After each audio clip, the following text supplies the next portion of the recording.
네, 부탁을 거절할 수 없어서 오늘 찬양대에 썼습니다. 원래 이 곡을 여러분 찾아보시면 이 솔로를 굉장히 그 중후한 바리톤이 이 솔로를 합니다. 근데 제가 십자가 지는 마음으로 감당을 했습니다.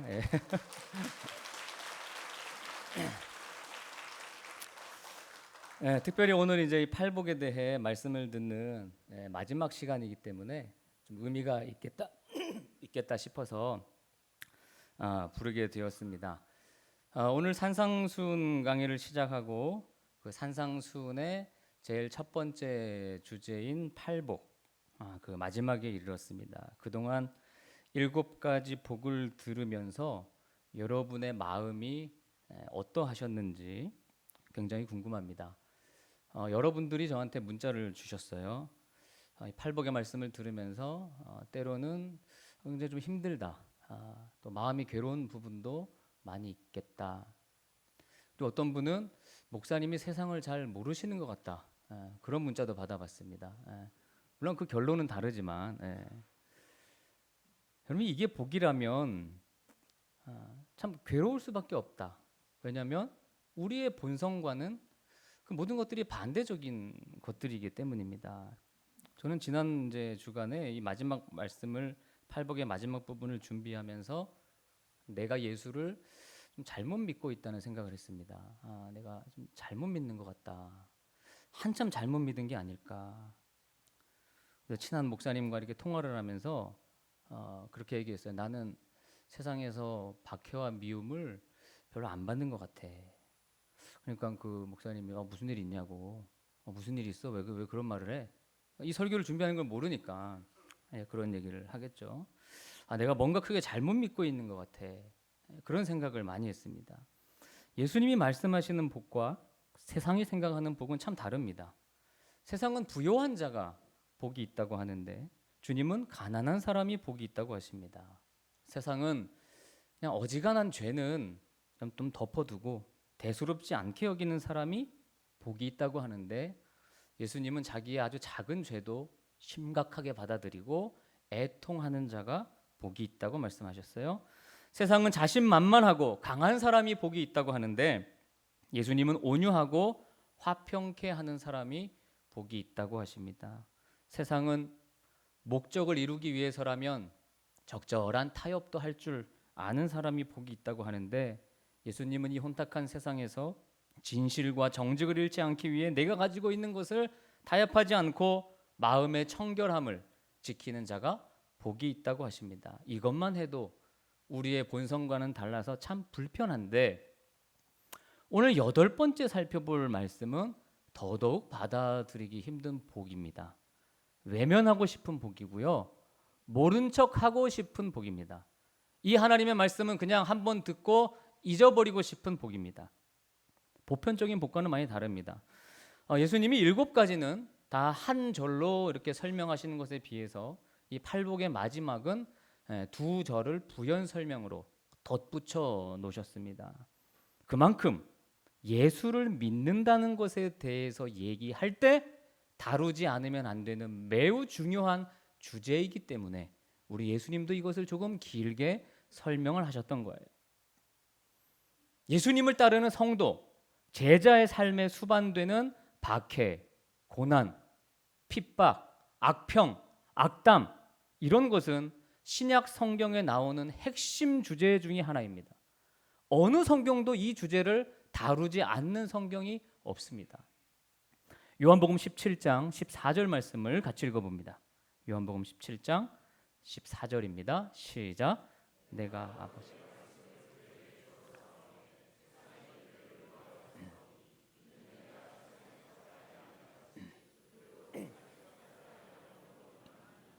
우리가 세상에 속하지 않고 예수님께 속해 있다면 세상이 우리를 미워하는 것은 너무도 당연하다. 그리스도인이 누구냐? 박해를 당하며 사는 사람들이다. 디모데후서 3장 12절에도 그런 말씀이 있어요. 적당히 살려는 사람에게는 핍박도 없고 박해도 없습니다. 그러나 경건히 살려고 한다면 반드시 핍박이 있다고 사도 바울이 누누이 강조했습니다. 제가 이렇게 목회를 안 하고 세상에 나가서 살아보고 싶은 이유도 여기에 있습니다. 어려서부터 교회 안에, 태어나서부터 저는 교회 안에서 생활하다 보니까 세상에 전혀 믿지 않는 사람들의 삶 속에 들어가서 받는 그 박해를 저는 알지 못합니다. 그걸 몰라요. 그렇게 박해 받을 만하게 세상에 나가서 하지도 않았기 때문에 그걸 알 수가 없어요. 그걸 알고 싶어요. 그래서 이 교회 공동체가 아닌 세상에 나가서 그냥 살아보고 싶은 마음이 아주 제 마음에 많습니다. 온전한 복음을 가지고 예수의 이름으로 세상에 나가서 외쳐보지 못했고 살아보지 못해서 박해다운 박해를 받아보지 않은 것 같아요. 그러니까 이게 대충 신앙생활하면 결코 박해가 없다라는 거예요. 그러니까 지금처럼 교회 안에서 이렇게 평생 사는 것이 맞나 싶은 생각이 자주 듭니다. 그나마 군 생활, 군에 있으면서 이 군에서 내가 미움과 박해를 받아야 된다. 다 그거 안 받으려고 하거든요. 받아야 된다. 그게 그리스도인이다. 그렇게 미움과 박해를 받기 위해 예수 그리스도를 나타내야 된다. 아무튼 예수님은 드디어 처음으로 분명하게 이 박해에 대해서 제자들에게 가르쳐 주시고 계십니다. 우리를 박해로 초청합니다. 당시 제자들도 전혀 이해할 수 없는 말씀이에요. 이게 무슨 뚱딴지 같은 얘기일까? 예수님을 통해서 뭔가 좀 얻어보려고 했는데 저분이 왕이 되면 저분의 좌편에 우편에 한 자리씩 앉아보려고 했는데 도통 이 말씀은 그것과 상관이 없어요. 우리도 일반적으로 생각하면 하나님 나라에 살아간다는 거, 예수 믿고 신앙생활 한다는 것이 뭔가 이렇게 풍족하고 은혜가 많고 행복한 삶을 연상하기 쉽습니다. 그러나 예수님은 첫 가르침부터 그와는 반대의 것을 우리에게 가르쳐 주시고 계세요. 예수 믿으면 세상적으로 무슨 복을 받는 게 아니라 사람들이 비방하고 박해하고 우리에게 악한 말을 하게 될 것이다. 이해가 되십니까?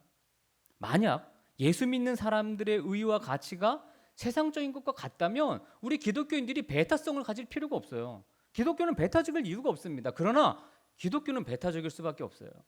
왜? 가치가 다르기 때문입니다. 목적이 다르기 때문이에요. 그래서 세상은 우리를 싫어하고 박해합니다. 여러분 분명히 아셔야 할 것이 있어요.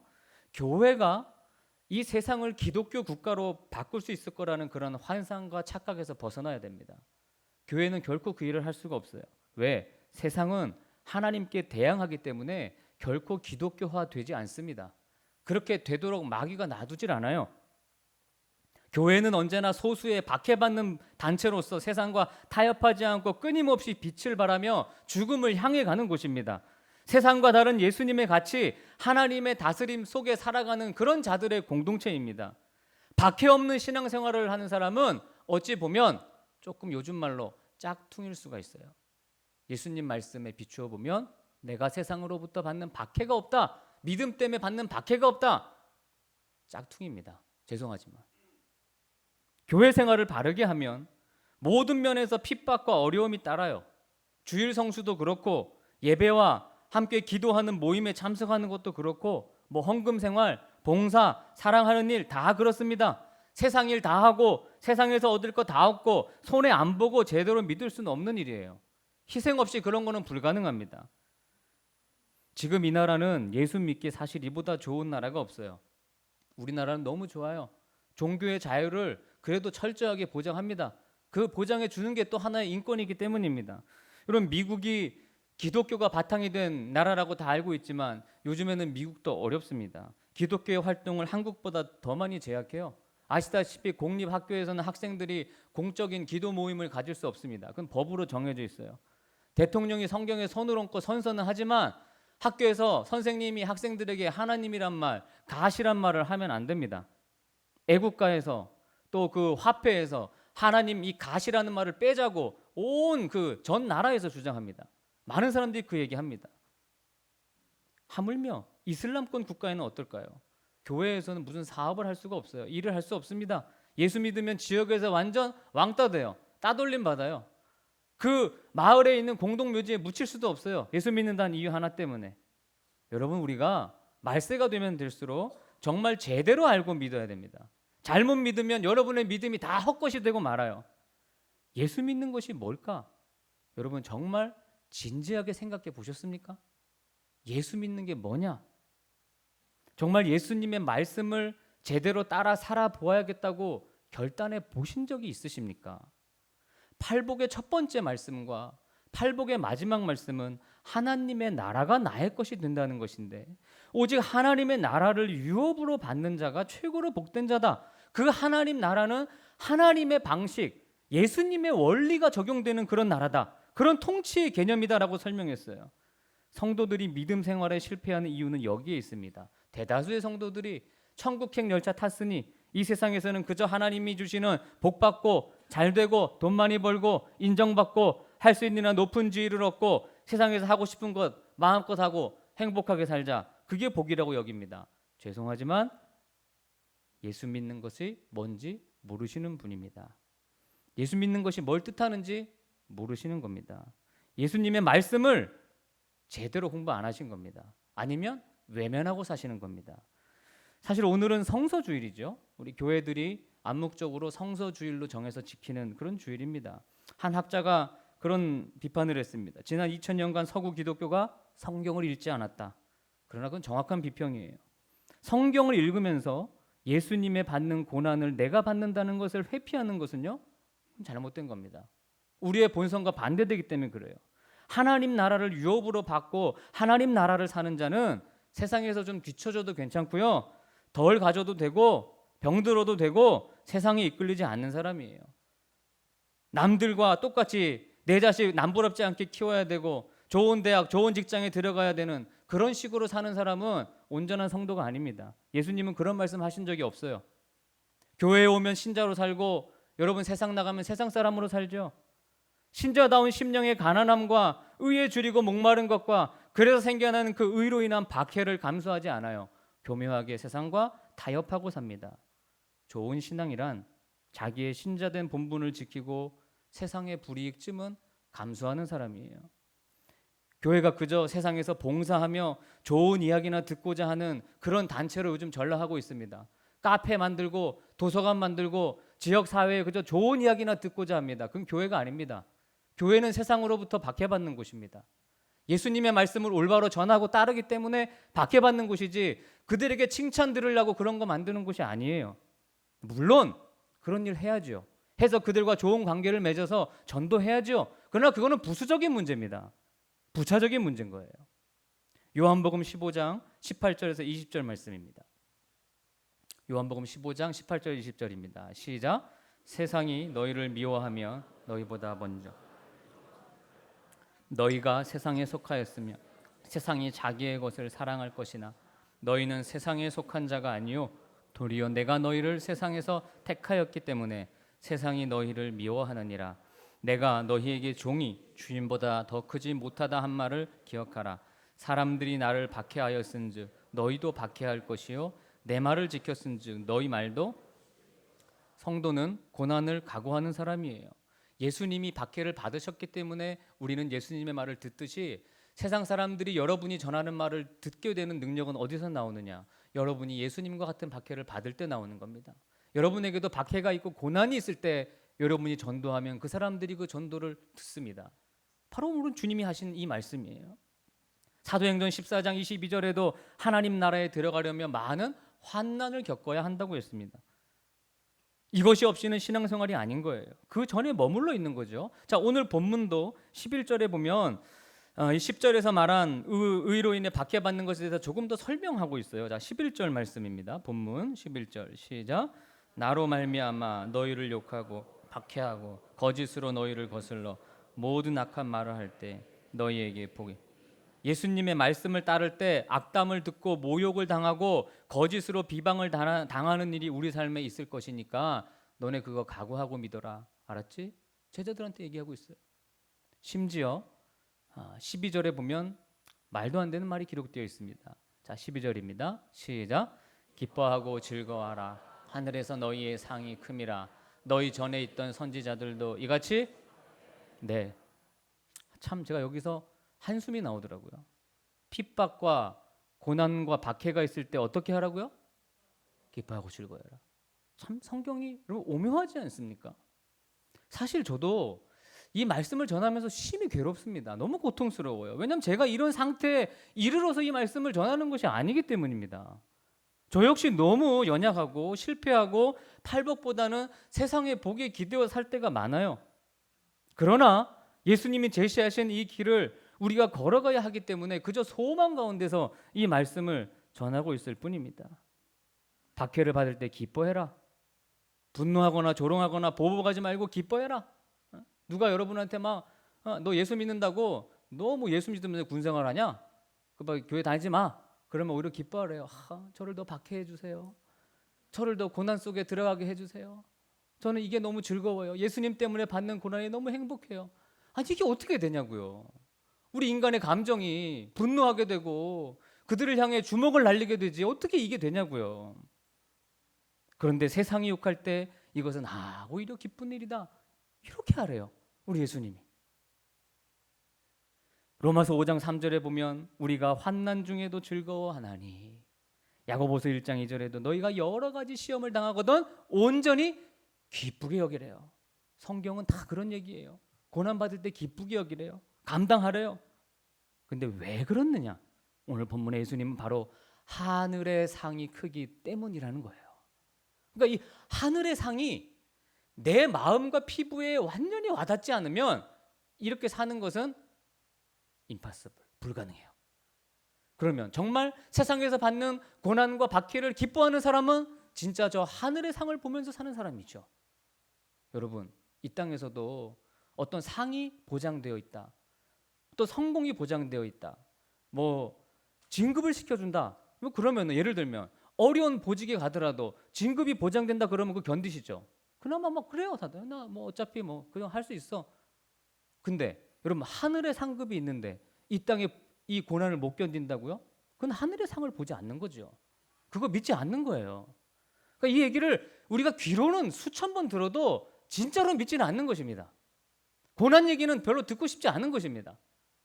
아니 예수님의 말씀은 다 그건데요. 근데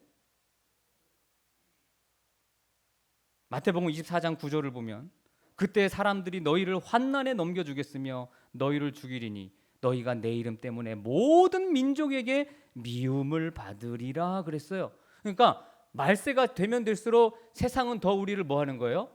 미워하면 미워했지 사랑하지 않습니다. 더 좋아질 가능성은 없어요. 더 나빠집니다. 이제는 더 교회를 핍박합니다. 더 교회를 박해합니다. 믿는 자는 더 서기 어려워져요. 여러분 이런 거를 정확히 알고 믿으셔야 돼요. 기독교가 뭔지, 예수 믿는다는 건 뭔지 정확히 알고 믿어야 됩니다. 참다운 교회는요 세상의 적이고 또 타락한 교인들 그런 지도자들의 눈에는 가시기 때문에 성장하기 어렵습니다. 그러니까 목회자도 교회를 키우는 게 목적인 사람은 그건 잘못된 목회하는 거예요. 오직 하나님의 말씀을 올바로 전해야 돼요. 아무리 미움받고 교인을 잃고 가난과 악담에 허덕인다 할지라도 예수님이 하신 말씀이 무슨 뜻인지를 알려줘야죠. 박해를 받는 것이 그가 예수님의 제자라는 표시라는 것입니다. 박해를 받고 있는 게 오히려 예수님이 우리와 함께 하고 있다는 증거라는 것입니다. 그러니까 여러분 박해가 그리스도인의 삶의 기본이라는 거 이거 항상 인식하고 사셔야 돼요. 그게 어렵지만 그거 알고 사셔야 된다고요. 그러면 처음부터 이 세상에서 잘 되고자 하는 생각은 추호도 없어집니다. 나 왜 이렇게 불행해? 이런 마음 없어져요. 그저 감사밖에 없어요. 로마서 8장 17절에 자녀이면 또한 상속자 곧 하나님의 상속자요 그리스도와 함께한 상속자니 우리가 그와 함께 영광을 받기 위하여 고난도 함께 받아야 할 것이니라. 이 말씀 너무 잘 알잖아요. 근데 고난도 함께 받아야 할지니라 이 말씀을 여러분 마음에 품고 사는 사람이 있어요? 없어요. 우리 성도들은. 이거는 그냥 들으면 그 설교 시간에 듣고 끝나는 말씀, 그 순간에 읽고 끝나는 말씀이지 그 고난을 기꺼이 달게 받으려고 하는 사람은 없을 것 같아요. 자, 그럼 물어보겠습니다. 이런 말씀을 듣고 교회에 오는 사람이 늘어나겠습니까? 줄어들겠습니까? 교회에 오면 고난받는 것이 예수 따르는 길입니다. 박해받는 겁니다. 이런 말씀을 계속 들으면 교인들이 오는 사람이 늘까요? 줄까요? 그러면 교회에서 그 말씀을 할까요? 안 할까요? 그래서 안 한 겁니다. 한국교회가 그래서 안 한 거예요. 그래서 한국교회가 기복 신앙이 있다고 비판을 받는 거예요. 물론 기독교는 기복적인 면이 있습니다. 하나님이 하나님의 사랑하는 자녀를 축복하십니다. 주십니다. 그러나 그것은 아주 저기 후차적인 문제예요. 그건 세컨드에도 못 껴요. 첫 번째는 박해받는 것입니다. 그게 본질이에요. 우리는 본질에 집중해야 됩니다. 신앙생활은요, 본질에 집중하는 거예요. 본질에 집중하면 그 다음은 하나님이 책임져 주십니다. 할렐루야. 근데 우리는 본질에 집중하지 않아요. 왜? 그게 그냥 싫어 보여서. 하늘의 상급이 안 보여서. 마태, 마가, 누가는 예수님의 복음을 단 한마디로 요약했죠. 회개해라. 하나님 나라가 가까웠다. 근데 그 하나님 나라가 뭐예요? 지금 설명하고 있잖아요. 이 산상수훈이 바로 예수님이 하나님 나라를 설명하는 거예요. 그곳은 박해받는 나라예요. 세상으로부터는 박해받는 나라예요. 예수님이 그 후에 첫 설교로 산상수훈을 가르쳤고 팔복을 통해서 하나님 나라에 초청받은 우리 성도들이 가져야 할 신앙의 가장 기본 자세, 기본 심성, 그것을 설명하셨어요. 이것이 하나님 나라의 특징이에요. 참다운 성도는 예수 제대로 믿는 것은요, 자기의 죄를 깨닫고 괴로워하고 하나님의 징계를 받고 애통하고 고통하며 땅을 차지하지 않고 힘들어도 양보하고 마음이 깨끗해서 하나님의 함께하심을 바라보고 사람들 사이에서 화평하게 하다가 욕을 얻어먹고 그렇게 하면서 박해를 받는 자라는 것입니다. 자, 이 말씀을 들은 예수님의 제자들은 무슨 생각을 했을까요? 아, 하나님 나라에 들어가는 게 불가능하겠구나라고 생각했을 것 같아요. 불가능한 일이구나. 아이고 저 양반 자기 얘기만 짓거리고 있네. 그렇게 생각하지 않았겠어요? 지금 우리도 그렇죠. 이거는 안 듣고 싶은 말씀이에요. 그러나 예수님은 죽기까지 그들에게 이것을 가르치셨습니다. 그리고 죽음으로 부활을 알려주셨고 저 하늘나라의 상급을 말씀해 주셨어요. 자, 이 말씀을 듣는 여러분들은 무슨 생각을 하실까요? 그건 그저 성경의 이야기죠. 설교 중에나 듣는 이야기죠. 세상에 좋은 거 받으려고 교회 나오는데 이런 팔복을 우리가 받아야 됩니까? 산상수훈의 뒤에 가면 또 나오지만 이 팔복을 받으려면 좁은 문으로 들어가야 되는데 가난해야 되고 애통해야 되고 의에 주려야 되고 온유해야 되고 긍휼히 여겨야 되고 끊임없이 화평을 추구해야 하고 박해를 감수해야 하는 좁은 길인데요. 순교도 각오해야 하는데요. 예수님은 비기독교적인 세계와 그 사고방식에 아주 근본적인 도전을 가하시는 거예요. 전적으로 다른 그런 가치에 가진 세상을 말하시는 거예요. 이거를 선택하라고 제자들에게 지금 요구하시는 거예요. 오늘날 여러분에게도 예수님이 요구하는 거예요. 이 길을 너희 선택해라. 여러분, 제가 이게 개인적으로 우리 성도들 만나서 교제할 때 여러분에게 드리고 싶은 말씀이 이거예요. 더 박해 받으셔야 됩니다. 더 핍박 받으셔야 됩니다. 근데 그 얘기를 제가 할까요, 못 할까요? 못 합니다. 박해 받고 있는데 어떻게 더 박해 더 받으세요? 어떻게 그럽니까? 근데 그 얘기 해야 돼요. 어떤 성도님은 정말 너무 세상적으로 살아요. 얘기해주고 싶어 가서. 그거 아닙니다. 그게 무슨 성도고 집사고 직분자입니까? 아니에요. 그거 오세요. 근데 못해요. 얘기하기가 어렵죠. 그러나 설교는 공적인 거니까 여기서 얘기할 수밖에 없어요. 해야 됩니다. 그럼 박해받아야 되는 거예요. 박해 안 받으려고 다들 그러시는데 아닙니다. 순교에는 두 가지가 있어요. 일시적인 순교가 있고 매일 순교가 있는데 이 매일 순교가 더 어려워요. 무슨 뭐 한 번 순교하는 게 그게 어려울 것 같죠. 천만의 말씀입니다. 우리 매일 순교하는 게 훨씬 어려운 삶이에요. 매일 순교하는 게 뭡니까? 이렇게 사는 겁니다. 이 가치관을 가지고 사는 거예요. 우리 사회를 보세요. 모두가 그렇게 행복을 추구하는데 진짜 진정으로 행복한 사람이 있습니까? 잘 먹고 잘 살고 좋은 차 굴리고 사는데 그게 행복입니까? 주를 위해 고난받기를 기뻐하고 사랑하는 주님 때문에 우리가 고난받을 수 있는 것보다 큰 행복은 없다는 것이 예수님의 말씀입니다. 할렐루야. 아멘 안 하셔도 좋습니다.